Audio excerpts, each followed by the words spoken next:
Did you ever get blamed for something you didn't do, just because you were easy to blame? She stood up slowly, that same smug little smile she'd worn since we were kids already stretching across her face, and as soon as her fingers tapped the side of her champagne glass, I knew it, before a single word came out of her mouth. Before the buzz of laughter and wine could die down, before the waitstaff even brought out dessert, I knew exactly what she was about to do. That sinking feeling settled in my chest like wet cement, heavy and unmoving, because I'd seen it before, time and time again, the way she always somehow turned someone else's moment into a stage for her own performance. And here we were again, in front of our closest friends and family, surrounded by candlelight and warmth and joy, on the night that was supposed to be about me and Tom, about our engagement, our future, our story finally beginning. And my sister Lena was about to hijack the entire damn thing. She didn't even wait for silence. With a little giggle that sounded too sweet to be genuine, she said it loud enough to cut through the chatter. So, I wasn't planning to say anything yet, but I just can't hold it in anymore. People turned, and she paused for effect like she was delivering the twist in a soap opera she somehow starred in every day of her life. I'm pregnant. The room reacted exactly how she wanted. Gasping. Clapping. A few shrieks. My mom, of course, rushed to her first like it was a royal announcement, not a calculated bomb dropped at someone else's party. My dad followed behind her, slower but still smiling. Tom's parents were polite, surprised, but they clapped too. Someone actually toasted. I swear to God, they raised a glass to Lena and her baby while my own damn engagement ring was still sparkling in the spotlight. I sat there with my mouth half open and my heart thudding like someone had kicked me in the ribs. Tom squeezed my hand under the table, hard enough to say, "Don't lose it, not here." And I didn't. I didn't cry. I didn't scream. I didn't throw my wine in her face, though let me tell you, the thought danced right there on the edge of my mind. Instead, I just smiled. A tight, closed-mouth smile, the kind that doesn't reach your eyes. And I watched. Lena soaked in the attention like a narcissist in a mirror maze. She rubbed her stomach, not even showing yet, by the way, and started telling people how hard it was to keep the secret, how morning sickness had already started, how she and her boyfriend, yes, boyfriend, not husband, hadn't even told most of their friends yet, but couldn't wait to share it with family tonight. As if she hadn't planned the whole thing for maximum impact. As if this wasn't all just one long, slow dagger aimed at my spine. And then, God help me, she leaned down, right as dessert finally hit the table, and whispered in my ear like it was some kind of inside joke. Guess that's what everyone will remember now. No apology. No hesitation. Just that smug, gleeful voice with its blade-tipped words.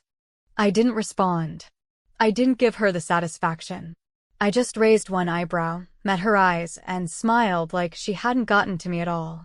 And maybe in that moment, something in her face flickered. Just for a second. Maybe she saw what was coming. Or maybe she thought she'd won again. She usually did. You know, it's a funny thing, how some people can walk into a room and rearrange all the attention like furniture, just effortlessly making it theirs, while the rest of us are left picking up whatever scraps they didn't bother to steal. Lena had been like that since we were kids. My 16th birthday? She accidentally wore white to my party and cried about her breakup in front of all my friends. College graduation? She showed up late and announced she'd been cast in some commercial.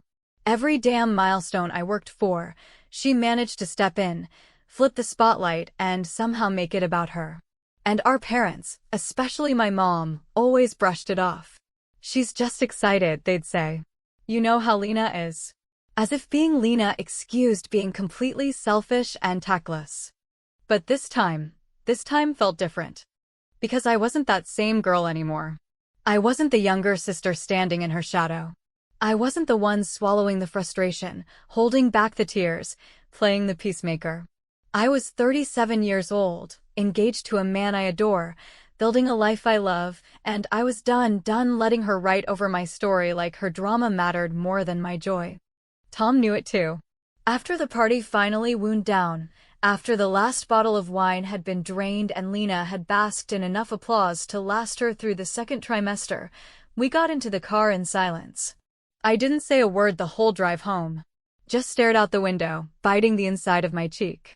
When we got home, I slipped off my heels, poured myself a glass of water, and sat down on the couch. Tom walked out of the bedroom holding two thick, ivory-colored envelopes in his hand.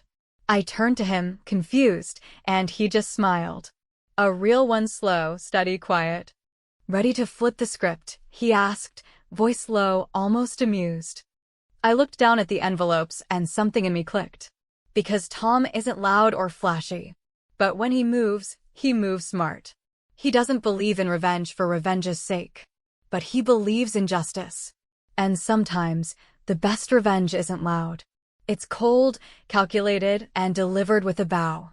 I took one of the envelopes, ran my fingers across the edge, and smiled without a word. The game was on. And this time, Lena had no idea what was coming.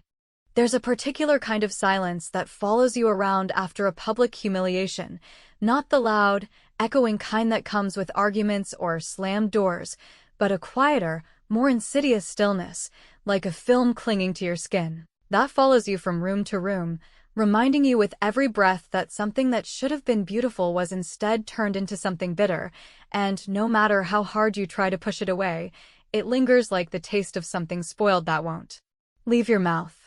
That was the silence in our apartment the morning after the engagement party, the kind that makes you replay every moment of the night before with surgical precision, dissecting each detail, not because you want to but because you can't stop yourself. Tom was already awake when I came into the kitchen, standing there barefoot in sweatpants, pouring coffee with a look on his face that was calm on the surface, but way too still underneath. He didn't speak at first. Neither did I.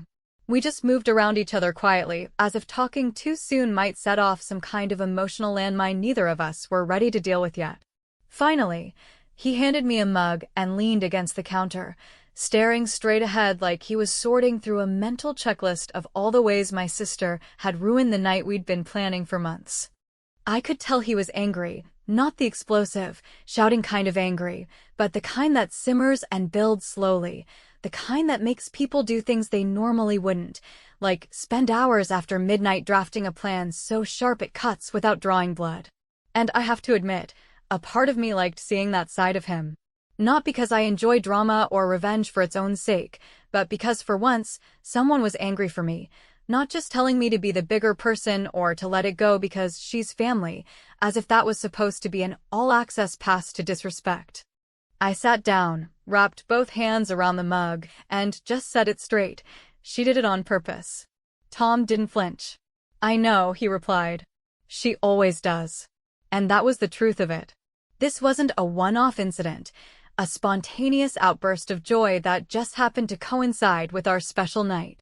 This was a pattern, a deeply ingrained routine Lena had perfected over decades of being treated like the center of the universe, while the rest of us were expected to orbit quietly around her and clap on cue.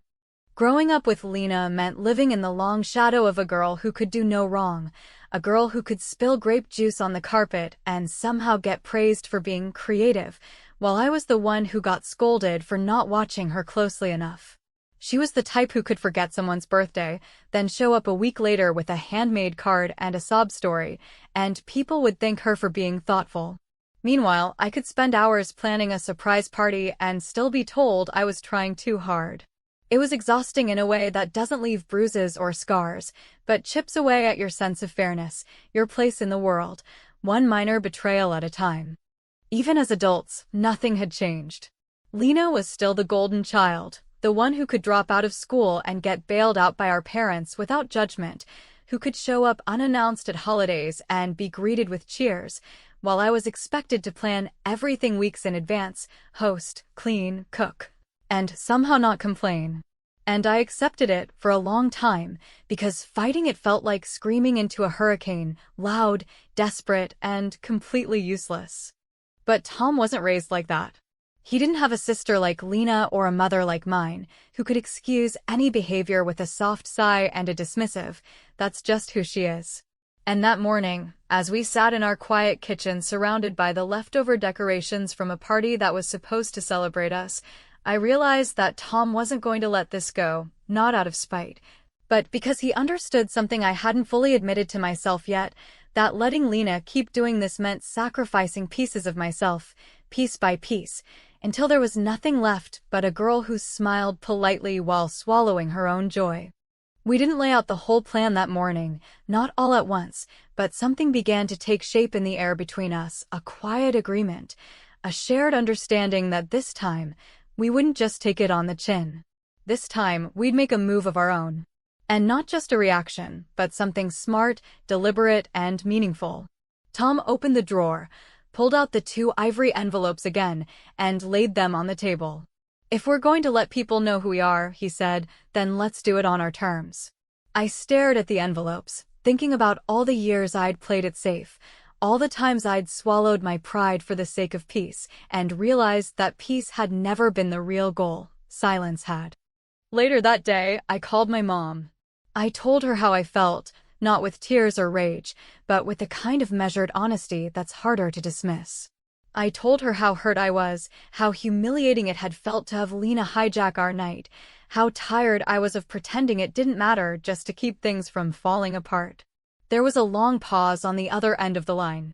Then she sighed, like I'd just said something inconvenient.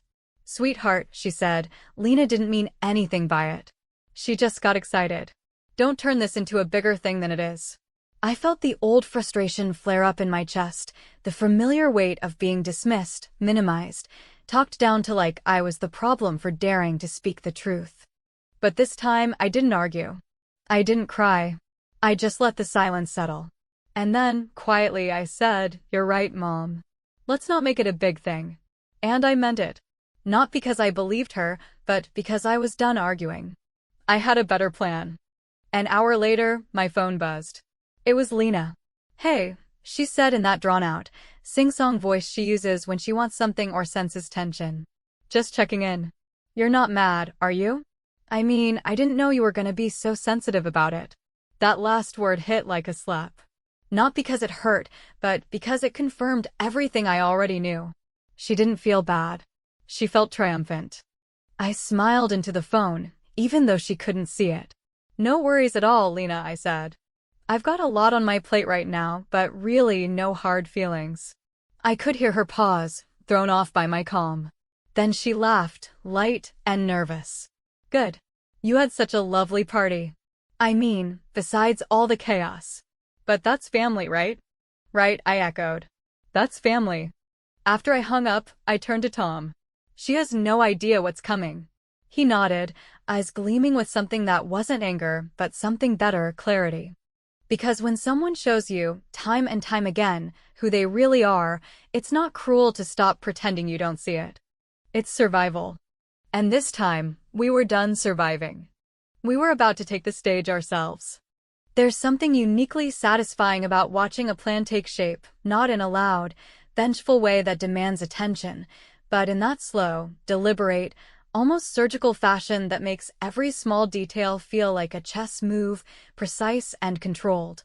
The kind of revenge that doesn't rely on shouting or confrontation, but instead builds itself quietly in the background, waiting for the perfect moment to shift the spotlight without anyone realizing how or when it happened.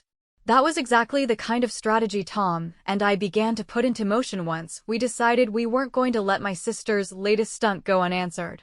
We weren't out to destroy her or drag the whole family into some long, ugly drama.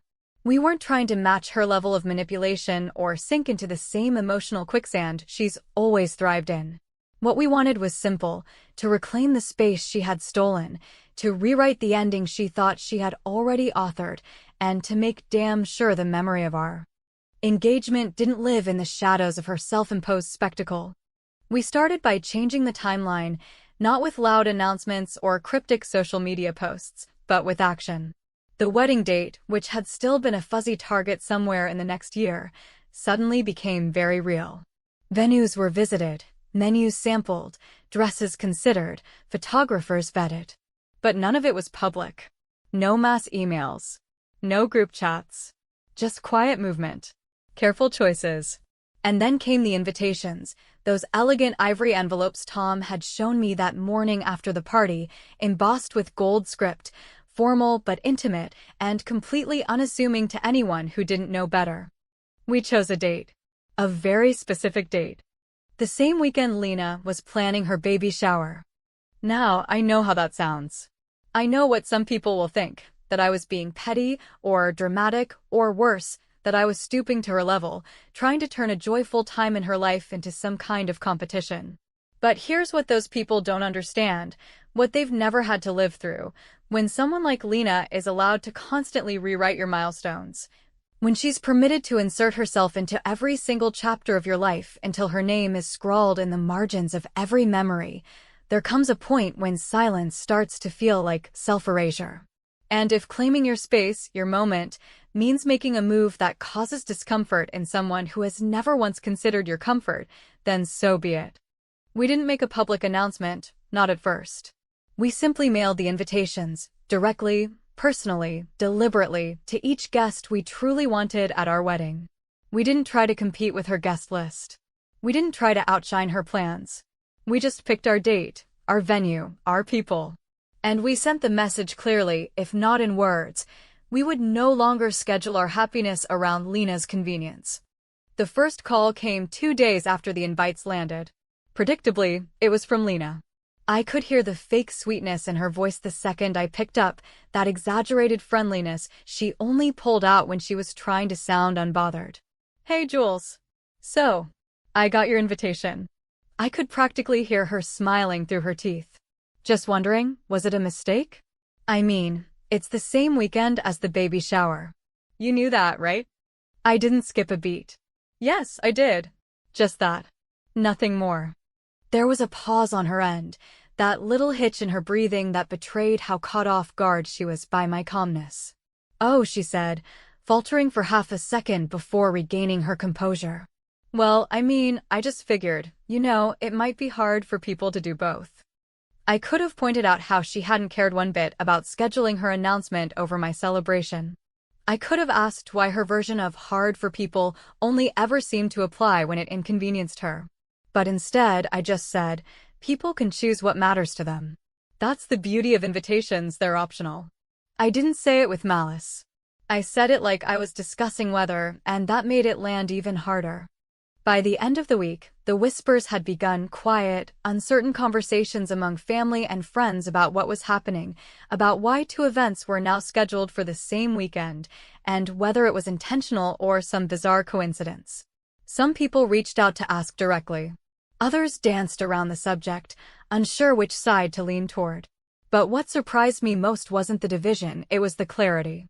Because for the first time, people were seeing the dynamic for what it was, not through the polished filter of Lena's charm, but through the very real tension that she had created over years of stepping on other people's moments. Tom and I remained silent publicly. We didn't post on social media. We didn't engage in gossip. We simply moved forward with our wedding plans, steadily and confidently. And when the second round of details went out, including the words, private ceremony and reception, by invitation only, something shifted in the tone of the conversations I overheard at family dinners and phone calls. People were nervous, yes. But they were also intrigued. Because this wasn't how I'd ever behaved before. I'd always been the easy one, the agreeable one, the one who let things slide to avoid tension. And now I was drawing a line, not with fury or fire, but with elegance and precision. Lena, of course, didn't take it well. The facade started to crack. She called my mother in tears one night, sobbing about how I was stealing her thunder, how I was trying to hurt her during the most important time of her life. And my mother, God bless her, called me the next morning, frazzled and emotional, begging me to be reasonable and think about how this looks to everyone. I let her talk. I let her plead. And then, when she finally ran out of excuses, I said, "Mom, I've spent my whole life thinking about how everything I do affects Lena. I'm done doing that. She can throw a party. I can get married. And if people think one cancels out the other, that's their problem, not mine." That conversation didn't end well. But it didn't end in tears either. It ended with understanding, even if it was uncomfortable. Because for the first time, I wasn't playing the part I'd been cast in all my life. I wasn't the quiet sister. I wasn't the forgiving one. I was the woman getting married, and I was going to be remembered not for what I tolerated, but for what I finally chose. And the best part? We hadn't even announced that it was the wedding yet. Because that surprise, the real surprise, was still coming. And when it dropped, it was going to shake everything loose. There's a very specific kind of stillness that arrives just before a storm, not the dramatic, cinematic kind where thunder rolls ominously in the distance and the sky turns the color of bruises, but the more dangerous kind. The kind that's so quiet it feels like the whole world is holding its breath, waiting for something to crack under the weight of everything that's been unsaid for far too long. That was the air around us in the days leading up to the public reveal of our wedding, the week when the tension between me and Lena transformed from a series of polite, strained phone calls and awkward family dinner comments into something sharper, more volatile. Something that could no longer be explained away as a misunderstanding or an unfortunate overlap of events. It was the kind of silence that hums with electricity, where every passing hour feels like it's ticking down to some unseen explosion, and we knew it was only a matter of time before Lena snapped. Tom and I had carefully planned every step up to this point, not because we needed drama or enjoyed the discomfort it stirred, but because we were tired of letting someone else dictate the terms of our lives. We weren't trying to start a war, we were simply trying to reclaim something that had been slowly and systematically taken from us over the years: respect, agency, and the right to celebrate our love without it being overshadowed by another one of Lena's theatrics. So when we sent out the second round of details, this time through a sleek little website that quietly revealed the truth, that this wasn't just a formal event or a celebration of our engagement, but in fact the actual wedding. It was done not as a declaration of battle, but as a statement of independence. The website didn't shout. It didn't provoke. It simply stated the facts: ceremony at 5, reception to follow, attire requested, RSVP required. And that, more than anything, is what made it hit so hard, because we hadn't stooped to her level of dramatic monologues or crocodile tears. We hadn't posted passive-aggressive captions or vague, emotionally charged status updates designed to fish for sympathy. We had done what Lena never expected us to do. We had quietly, confidently taken the lead. Of course, Lena found out within hours. The first message came through text, 5 simple words, typed in all caps like she'd jammed her thumbs against the keyboard in a fit of rage. "Are you kidding me?" I didn't answer. Not right away. I waited, not to be cruel, but because I knew the next wave was coming, and sure enough, it did, voicemail after voicemail, escalating in both pitch and volume, each one a little more unhinged than the last. She accused me of betrayal, of deliberately trying to humiliate her, of using the wedding to punish her for something she insisted had been an innocent, joyful moment.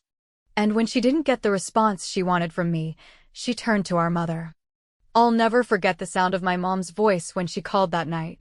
It was breathless, tight, the way she sounded when she used to chase us through the grocery store as kids after one of us knocked over a display of cereal boxes, frustrated, but trying to keep it together. "Julia," she said, not even bothering with a greeting, "you need to fix this. Lena is a mess. She's crying, she's panicking, she thinks you're trying to ruin her baby shower, her first baby shower." I took a long, slow breath, letting the silence stretch just long enough for her to notice it. "Mom," I said carefully, "Lena ruined my engagement party." She did it with a smile on her face and a premeditated announcement. "And you didn't say a word. You hugged her and toasted her, and then told me not to make it a thing." There was a pause on the other end, long enough to make me wonder if the call had dropped, but then she spoke, softly, hesitantly, like someone realizing the shape of a truth they've avoided for too long. "I didn't think it was on purpose," she whispered. I didn't want to make it worse." That was the moment I realized something important, something that had always been there, but had never felt so clear. My mother wasn't blind to Lena's behavior. She just didn't want to deal with the consequences of confronting it. She preferred to smooth things over, to pretend the fire wasn't spreading, even as the walls began to burn. "Well, Mom," I said, my voice steady, "I'm not going to keep pretending. Lena made her choices. And now I've made mine. She didn't argue. She didn't agree either. She just exhaled sharply, like someone too exhausted to keep fighting gravity, and hung up without another word. The next day, Lena showed up at my apartment. She didn't knock gently. She pounded. When I opened the door, she was already mid-rant, her voice shrill and shaking, tears in her eyes, but not the kind that come from sadness. These were angry, indignant tears, the kind she used like a weapon. "You are unbelievable," she hissed, stepping into my space without waiting to be invited. "How could you do this to me? To my baby? Are you really so bitter that you'd ruin this for both of us?" I didn't raise my voice. I didn't flinch. I just looked at her, really looked at her, and said something I had wanted to say for years. "You've spent our entire lives treating other people's moments like backup stages for your own drama. You stole my birthday parties, my graduation, my engagement, and now you want to act like the victim because I scheduled my wedding without asking for your approval." She blinked, stunned, as if no one had ever said those words out loud before. "You're the one who chose your baby shower date," I continued. "And I didn't say a word. You had every chance to talk to me, to include me, to make sure we could both celebrate important milestones. But you didn't. You just assumed the world would keep turning around you." For a moment, she looked genuinely lost, like the ground beneath her had shifted. But then, as always, the mask came back. "Fine," she spat. "Go ahead. Have your little wedding. But don't expect me to show up. And don't expect to be part of my child's life." And with that, she stormed out. I stood there, watching the door swing shut, feeling nothing but a strange, unfamiliar calm. Because it wasn't about punishment anymore. It wasn't about teaching her a lesson or forcing her to admit she'd been wrong. It was about something much quieter, much more personal, drawing a line in the sand and finally, after years of pushing it back, refusing to let it be erased. That night, Tom and I sat together, finalizing seating charts and menu options while the city outside buzzed with its usual distractions. We didn't talk much. We didn't need to. Because in the space Lena had once filled with noise and need and chaos, there was finally a stillness that didn't feel like fear or guilt. It felt like peace. And the wedding? That was still coming.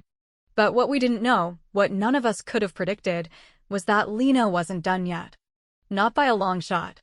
There's a certain point in any long-standing family conflict where the roles everyone's been quietly assigned, whether willingly accepted or painfully endured, begin to shift, not in some grand, operatic confrontation full of shouted accusations and slammed doors, but in the quiet, almost imperceptible way tectonic plates move beneath the surface, building pressure slowly, invisibly, until one day the ground gives out beneath everyone's feet.